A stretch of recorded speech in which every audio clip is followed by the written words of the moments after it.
प्रांशु चतुर्वेदी एक बार फिर से आपका स्वागत करता हूं कैरियर मेकर एग्रीकल्चर एकेडमी में। आज इससे पहली वाली वीडियो हमने पल्सेस के बारे में बताया था। पहले अभी पल्सेस के बारे में थोड़ा बहुत देख लो कि हमने क्या क्या बताया था। ठीक है, तो पल्सेस क्या बताया था हमने। पल्सेस किस भाषा का शब्द है, तो लैटिन भाषा के शब्द है। किस भाषा के शब्द है? लैटिन भाषा का शब्द है। लैटिन भाषा किस शब्द से उत्पत्ति हुई? प्रोरिस से। किस शब्द से? प्रोरिज। किस शब्द से उत्पत्ति हुई? प्रोरिस से। फिर इसके बाद हमने क्या बताया कि इसका अर्थ क्या होता है? सूप होता है। क्या अर्थ होता है इसका? सूप होता है। अर्थ क्या इसका होता है? सूप होता है। फिर इसके बाद हमने बताया था आपको कि दालें किसका अच्छा स्रोत होती है। क्या कि दालें किसका अच्छा स्रोत होती है, दालों का हम सेवन क्यों करना चाहिए, या दालें किसका अच्छा स्रोत होती हैं। तो दालों में सबसे अधिक क्या पाया जाता है? प्रोटीन पाया जाता है। तो ऐसे ही हो जाएगा, pulses is the main source of protein. Pulses is the main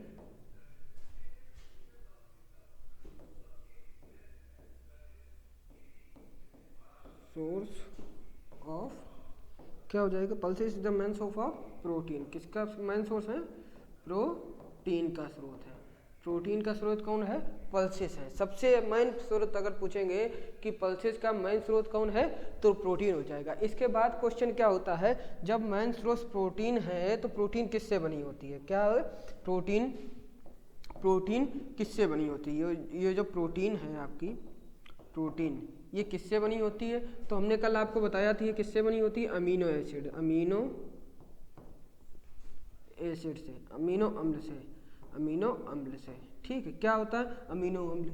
लेकिन ये सार्वभौमिक सत्य, हर चीज़ हर जगह नहीं मिलेगी। इसीलिए अगर पूछा जाए कि दालों में किस अमीनो एसिड की कमी पाई जाती है, तो अगर कमी पूछी जाए किसकी पूछी जाए, एक तो कमी पूछी जाएगी, फिर क्या पूछा जाएगा आपसे? एक अधिकता भी पूछी जा सकती है कि किस अमीनो एसिड की कमी पाई जाती है और किसकी अधिकता पाई जाती है। तो आंसर में हम क्या लिख देंगे कि मिथियोनिन। किसकी? मिथियोनिन। मिथियोनिन। मिथियोनिन की क्या पाई जाती है? कमी पाई जाती है। और लाइसिन, क्या हो जाएगा? लाइसिन, लाइसिन और ट्रिप्टोफैन। किसका? ट्रिप्टोफैन।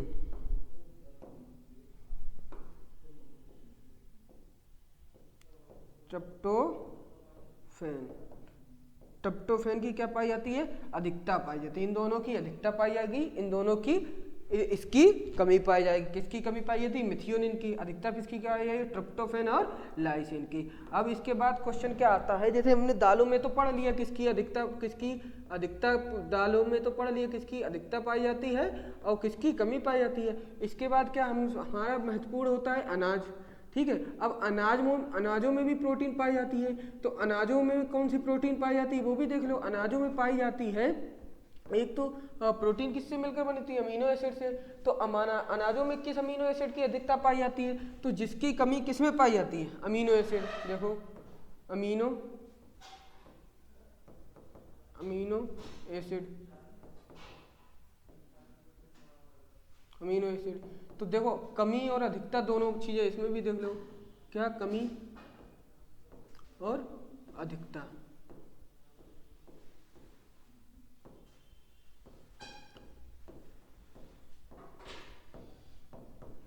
देखो, अनाजों में अधिकता, जिसकी दालों में कमी पाई जाती है उसकी अनाजों में क्या पाई जाएगी? अधिकता पाई जाएगी। तो दालों में किसकी कमी पाई जा रही थी? मिथियोनिन की। तो अनाजों में किसकी अधिकता पाई जाएगी? मिथियोनिन की। और दालों में कमी किसकी, अधिकता किसकी पाई जा रही थी? लाइसिन और ट्रिप्टोफैन की। तो किस अमीनो एसिड की खाद्यान्न फसलों में अधिकता पाई जाएगी? तो किसकी पाई जाएगी अधिकता? एक तो आपका क्या हो जाएगा? आपका हो जाएगा अधिकता किसकी पाई जाएगी? मिथियोनिन की। और कमी किसकी पाई जाएगी? एक तो आपका लाइसिन हो जाएगा और एक हो जाएगा ट्रिप्टोफैन। तो यहीं पे लिख दो अभी, कमी किसकी पाई जाएगी आपकी? ट्रिप्टोफैन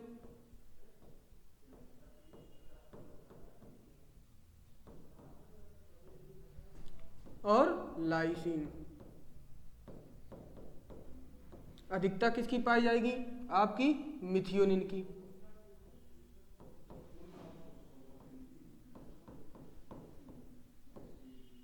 मिथियोनिन मिथियोनिन की क्या पाई जाएगी, आपके अधिकता पाई जाएगी। क्या पाई जाएगी, अधिकता पाई जाएगी। इसके बाद हमने बताया था कि सबसे अच्छी पाच्य प्रोटीन, क्या सबसे अच्छी पाच्य प्रोटीन किस में पाई जाती है, दालों में। अगर दालों की बात हो जाए कि दालों में सब प्रोटीन का अच्छा स्रोत है, किसका अच्छा स्रोत है, प्रोटीन का।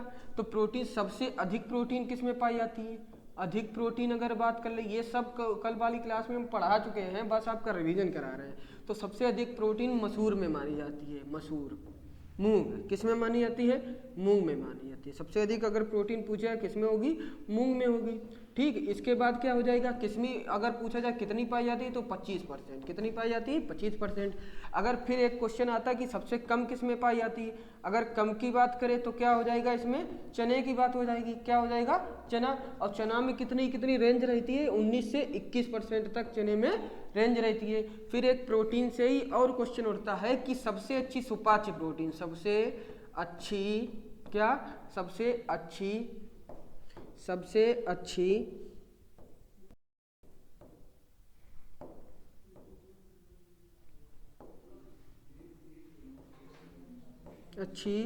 सुपाच्य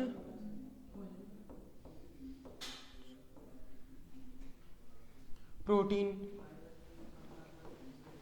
किसमें पाई जाती है, किसमें पाई जाती है, तो वो भी किसमें पाई जाएगी, मूंग में पाई जाएगी। ये क्वेश्चन आपके बहुत ही इंपॉर्टेंट है कि सबसे अधिक प्रोटीन किसमें पाई जाएगी, आपकी मूंग में पाई जाएगी। सबसे अधिक प्रोटीन किसमें पाई जाएगी, मूंग में पाई जाती है। कितनी पाई जाती है, 25% पाई जाती है। इसके बाद चने में पाई जाती है। फिर क्या होती है, कमी किस में होती है, चने में होती है। कितनी होती है, 19 से 20%, 19 से 20 या 21%। अब आपसे अगर किसी भी दाल का प्रोटीन पूछ ले, जैसे कि हमने पूछ लिया है कि मसूर में, किसमें, मसूर में, मसूर में प्रोटीन की मात्रा पूछी, किसकी, मसूर में प्रोटीन की मात्रा पूछी हमने, मसूर में प्रोटीन की मात्रा पूछी। तो हमेशा याद रखो 25, यदि ऑप्शन दे दिया हमने 25, क्या दे दिया, ऑप्शन दे दिया हमने 26। फिर इसके बाद ए ऑप्शन है 26, बी ऑप्शन दे दिया हमने 18, सी ऑप्शन दे दिया हमने 22 और डी ऑप्शन दे दिया नॉन ऑफ दीज।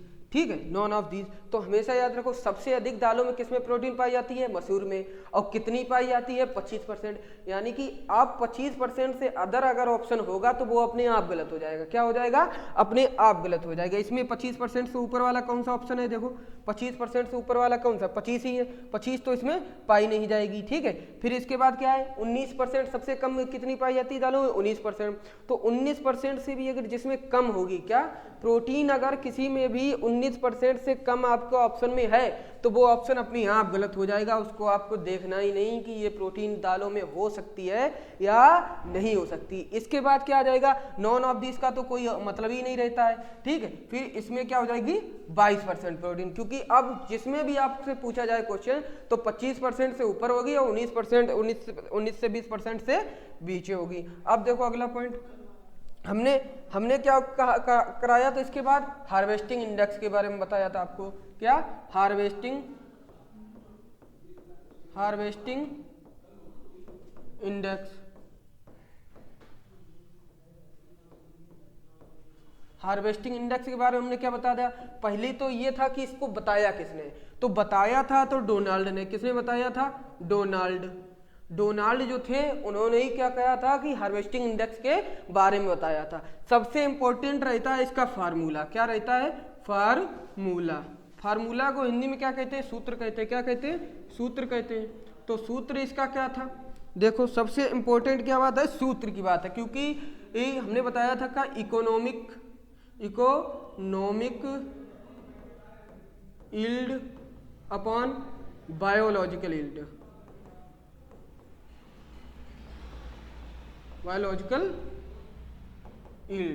इनटू 100। हमने आपको बताया था कल कि आर्थिक उपज बटे जैविक उपज गुणे 100 से क्या निकलता है, हार्वेस्टिंग इंडेक्स। हार्वेस्टिंग इंडेक्स क्या होता है, कोई फसल हम जिस उपयोग के लिए उगा रहे हैं उस फसल से वो हमको कितना मिलेगा है। इसके बाद क्या क्वेश्चन इससे थे कि सबसे अधिक, एक हमने बताया था कि सबसे अधिक हार्वेस्टिंग इंडेक्स किसका होता है, सबसे अधिक हार्वेस्टिंग इंडेक्स किसका होता है, फिर लिखाया था कि सबसे कम किसका होता है, सबसे कम किन किन फसलों का होता है, ठीक है। और फिर सबसे कम किस फसल का होता है, सबसे कम किस फसल का होता है, फसल किस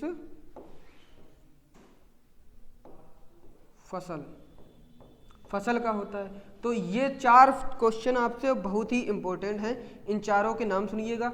सबसे अधिक पूछा जाए कि हार्वेस्टिंग इंडेक्स किन फसलों का होता है, तो चारे वाली फसलों का। किन का होता है, चारे वाली फसलों का। किसका होता है, चारे वाली फसलों का, या फॉडर क्रॉप कह देंगे, क्या कह देंगे, फॉडर क्रॉप। अब सबसे कम किसका होती है, तो दालों का।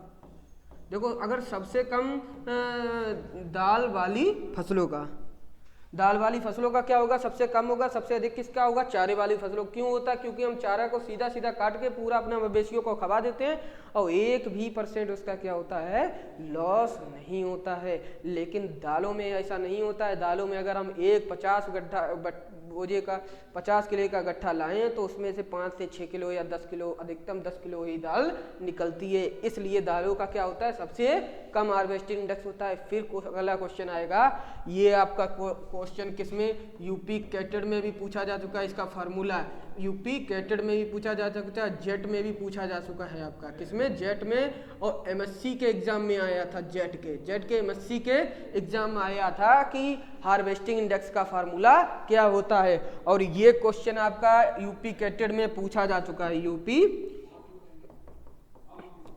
कैटेड में ये क्वेश्चन आपका पूछा जा चुका है कि सबसे कम किस फसल का हार्वेस्टिंग इंडेक्स होता है। तो किसका होगा दोस्तों, किसका होता है, चने का होता है। किसका होता है, चने का होता है। चने का नहीं होता, किसका होता है, अरहर का होता है। सबसे कम हार्वेस्टिंग इंडेक्स पूछा जाए तो किसका होता है, अरहर का। अब जब हार्वेस्टिंग इंडेक्स सबसे कम होता है तो कितना होता है, यानी कि 19%। कितना होता है, 19% होता है। हार्वेस्टिंग इंडेक्स कितना होता है चने का, 19% होता है, ठीक है। यानी कि आप 100 किलो का बोझा लाएंगे तब उसमें कितनी निकलेगी, अरहर आपकी मिलेगी उसमें 19%, ठीक है। इसके बाद हमने कॉन्सेप्ट आपको बताया था कि दालों, कोई भी फसलें हैं, फसलें मतलब तीनों क्रॉप में उगाई जाती है। रबी और फसलें कौन कौन सी हमारे पास, सीजन कौन से हैं, एक तो हो जाएगा रबी, खरीफ और जायद।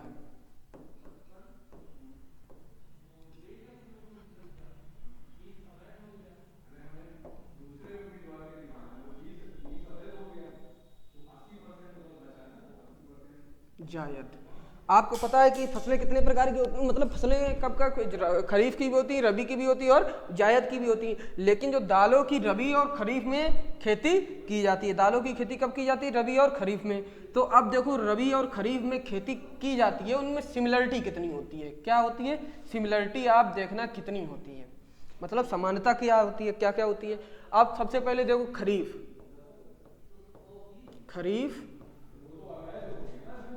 की फसलें,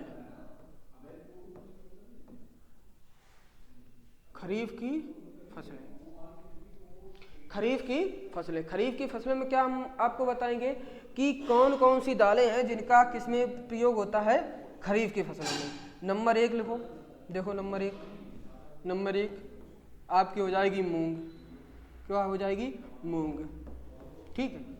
इसके बाद क्या हो जाएगी, नंबर 2 अरहर हो जाएगी आपकी, क्या हो जाएगी, अरहर हो जाएगी।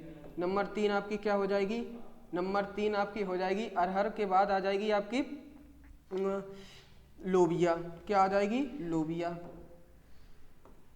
क्या आ जाएगी आपकी, लोबिया।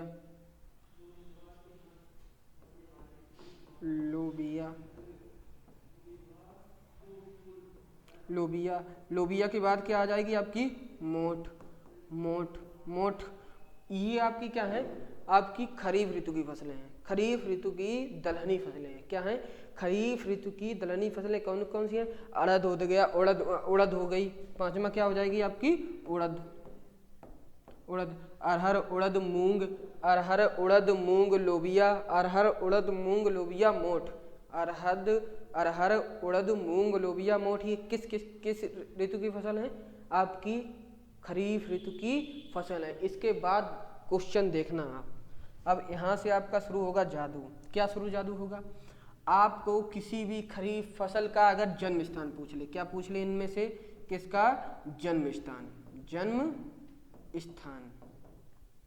अगर किसी का भी जन्म स्थान पूछ ले तो क्या हो जाएगा? स्थान। देखो, किसी का भी अगर जन्म स्थान पूछ ले तो क्या हो जाएगा आपका? अभी देखना आप, अगर इसमें किसका पूछे, मूंग का जन्म स्थान पूछे तो क्या हो जाएगा? भारत। देखते रहे ना। अरहर का जन्म स्थान क्या हो जाएगा? अरहर का एक क्या है, अब बाद में पढ़ेंगे, पहले आप लोबिया का जानो।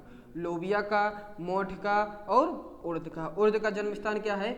इसका भारत। अगर पूछा जाए मोठ का जन्म स्थान क्या है? भारत है। मोठ का जन्म स्थान क्या है? भारत है। फिर इसके बाद लोबिया का जन्म स्थान पूछा जाए क्या है? भारत। भारत। अफ्रीका क्या है? अफ्रीका। अफ्रीका। फिर अफ्रीका।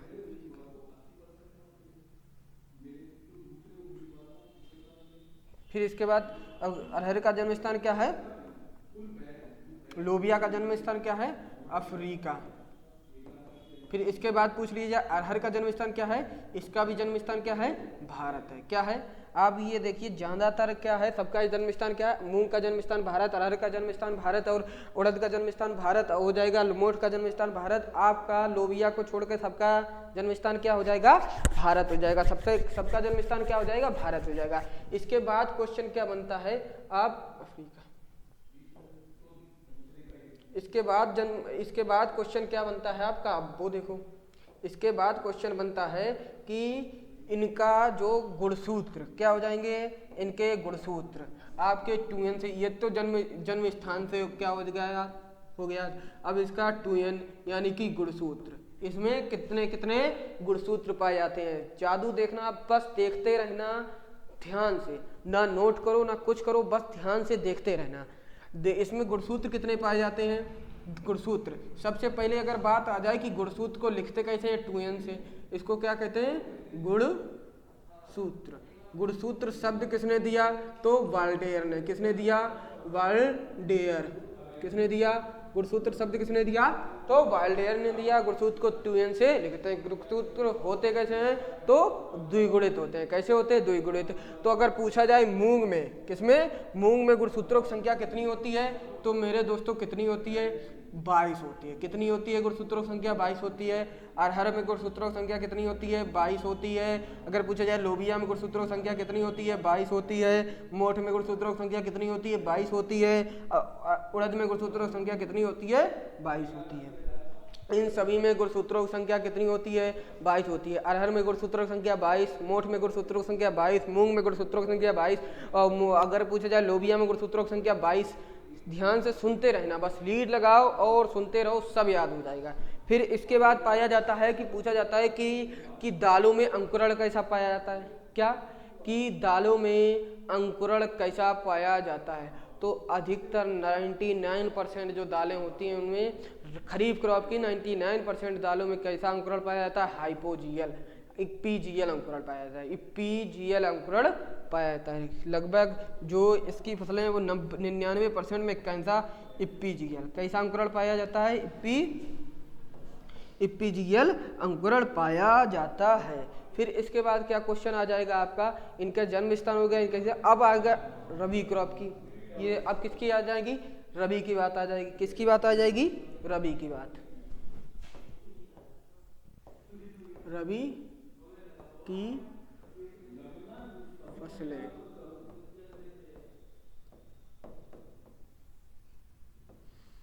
रबी की फसलें क्या हो जाएगा? रबी की फसलें। तो नंबर 1 में रबी की फसलें क्या हो जाएगा? आपको लिखते रहना है बस। क्या हो जाएगा? आपकी चना हो जाएगी। चना के बाद क्या हो जाएगी? मटर हो जाएगी।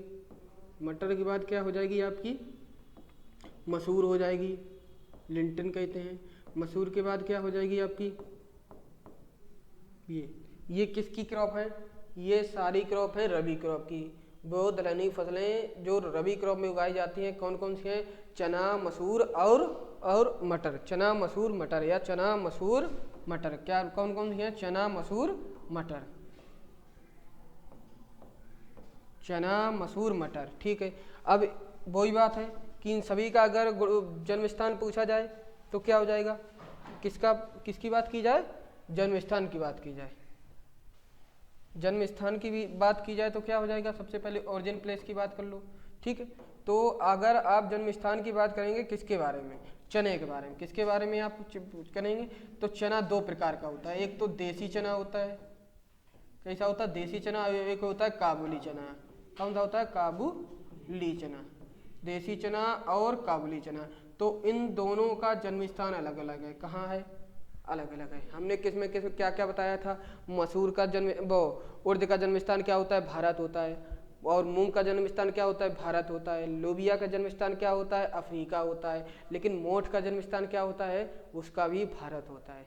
अब आ जाएंगे हम किसके, रबी क्रम में। तो चना का जन्म स्थान क्या होता है, भारत होता है, लेकिन कौन से चना का, देसी चना का। किस चना का, देसी चना का। तो देसी चना का जन्म स्थान क्या हो जाएगा मेरे दोस्तों, देसी चना का जन्म स्थान क्या हो जाएगा, भारत हो जाएगा। फिर हमने इसके बाद पढ़ाया मटर का जन्म स्थान क्या होता है, भारत होता है। क्या होता है, मटर का जन्म स्थान क्या होता है, भारत होता है। मसूर का जन्म स्थान क्या होता है, उसका भी भारत होता है। तो चाहे मटर का जन्म स्थान पूछ ले, चाहे मसूर का जन्म स्थान पूछ ले, होता क्या है सबका, भारत। क्या होगा दोस्तों, भारत। क्या होगा, भारत होगा। लेकिन काबुली चना, क्या, काबुली चना, तो काबुल कहाँ पे है ये बताइए हमको, काबुल कहाँ पे है, अफगानिस्तान में है ना। अफगानिस्तान में किसने कब्जा कर लिया, तालिबान ने कब्जा कर लिया है ना। तो पूछा जाए काबुली चना का जन्म स्थान क्या है, तो काबुली चना का जन्म स्थान क्या हो जाएगा, अफगानिस्तान। क्या हो जाएगा, क्या हो जाएगा, अफगानिस्तान। काबुली चने का जन्म स्थान क्या है, अफगानिस्तान। काबुली चने का जन्म स्थान क्या हो जाएगा दोस्तों, अफगानिस्तान। क्या हो जाएगा, अरे यार चल नहीं रहा,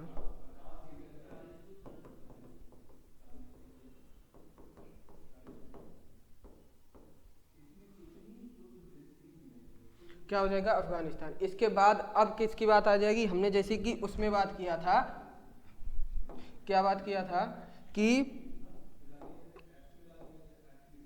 गुणसूत्रों के बारे में। किसके बात किया था, तो गुणसूत्रों के बारे में। गुणसूत्र शब्द किसने दिया, ये तो हम आपको बता ही चुके हैं कि गुणसूत्र शब्द किसने दिया, बाल्टेयर ने दिया। किसने दिया, गुणसूत्र शब्द किसने दिया, बाल्टेयर ने। गुणसूत्र होते कैसे, द्विगुणित होते हैं। फिर इसके बाद क्या हो जाएगा कि देसी चना, सब में अलग अलग गुणसूत्र पाए जाते हैं, ये तो बात है। लेकिन हमने क्या बताया, खरीफ क्रॉप में जितने भी खरीफ में जितने भी गुणसूत्र होते हैं वो कितने होते हैं, 22 गुणसूत्र होते हैं। कितने होते हैं, 22। लेकिन चना में एक फसल को छोड़कर सभी में गुणसूत्र कितने पाए जाते हैं। अगर रबी की बात करेंगे तो रबी में जो दलहनी कुल की फसलें होती हैं उनमें एक को छोड़कर सभी में गुणसूत्र कितने पाए जाते हैं, 14 पाए जाते हैं। यानी कि देसी चना की बात आ जाएगी तो गुणसूत्र कितने हो जाएंगे, 14 हो जाएंगे। अगर पूछा जाए मटर में गुणसूत्र कितने वो पाए जाते हैं, 14 पाए जाते हैं। अगर मसूर में पूछ लिया जाए तो गुणसूत्र कितने पाए जाते हैं, और 14 पाए जाते हैं। दोस्तों एक बात और याद कर लो, क्या याद कर लो, कि जो आपकी राजमा फसल होती है, क्या होती है, जो राजमा फसल होती है आपकी, राजमा फसल होती है आपकी, इसका भी जन्म स्थान क्या होता है दोस्तों, भारत होता है। क्या होता है, जन्म स्थान भारत होता। और देखो इसके राजमा के बाद में एक और बात हम बता दें, क्या बता दें, यह एक ऐसी फसल है, एक ऐसी दलहनी फसल है, दलहनी फसल है, क्या है, फसल है जो क्या, जो नाइट्रोजन एकत्रीकरण, नाइट्रोजन एकत्रीकरण का कार्य,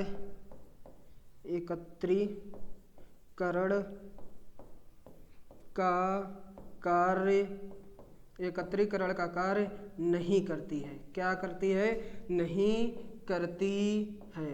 पूछा जाए क्यों नहीं करती है दोस्तों, ये और जितनी भी दलहनी कुल की फसलें हैं वो सभी नाइट्रोजन फिक्सेशन का कार्य करती है, लेकिन राजमा क्या है, राजमा नाइट्रोजन फिक्सेशन का कार्य नहीं करता है। क्यों नहीं करता है, क्यों नहीं करता है दोस्तों, क्यों नहीं करता है, आप ये जान लो। क्या हो जाएगा, क्यों नहीं करता है। अब ये भी जान लो, क्या जान लो, ये भी जान लो क्यों नहीं करता है, ये भी जान लो आप क्यों नहीं करता है, ये भी जान लो क्यों नहीं करता है।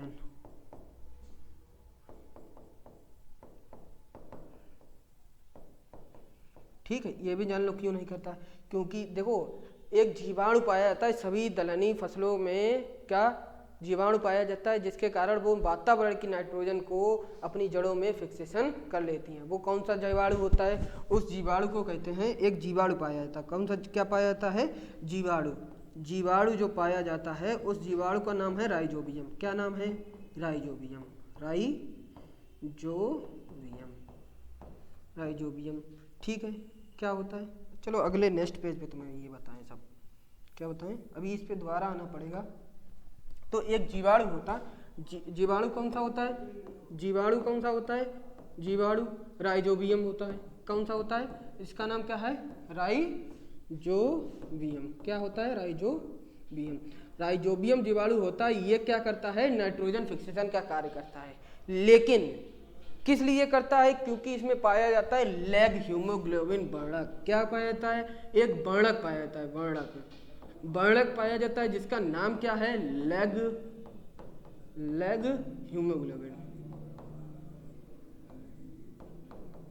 क्या होता है? Lag haemoglobin. जो लैग हीमोग्लोबिन जो वर्णक होता है उसी के कारण ये क्या करता है? नाइट्रोजन फिक्सेशन का कार्य कर देता है। अब राजमा क्यों नहीं करता है? दोस्तों ये भी जान लो, राजमा में जीवाणु भी पाया जाता है। ठीक है, कौन सा जीवाणु? जीवाणु भी राइजोबियम होता है, लेकिन उसमें क्या नहीं होता है दोस्तों? वर्णक नहीं होता है। वर्णक भी होता है, लेकिन इसमें क्या नहीं होता है? लैग हीमोग्लोबिन वर्णक नहीं होता है। उसकी जड़ को कभी भी आप उखाड़ के देखेंगे तो कैसी दिखाई देंगी? आपको वाइट दिखाई देंगी। कैसी दिखाई देंगी? वाइट दिखाई देंगी। अदर आप दलहनी फसलों को देखोगे तो उसमें छोटी छोटी सी गांठें दिखाई देंगी, जिन्हें उन्हीं गांठों में क्या रहता है? आपका जो राइजोबियम जीवाणु होता है उन्हीं गांठों में रहता है।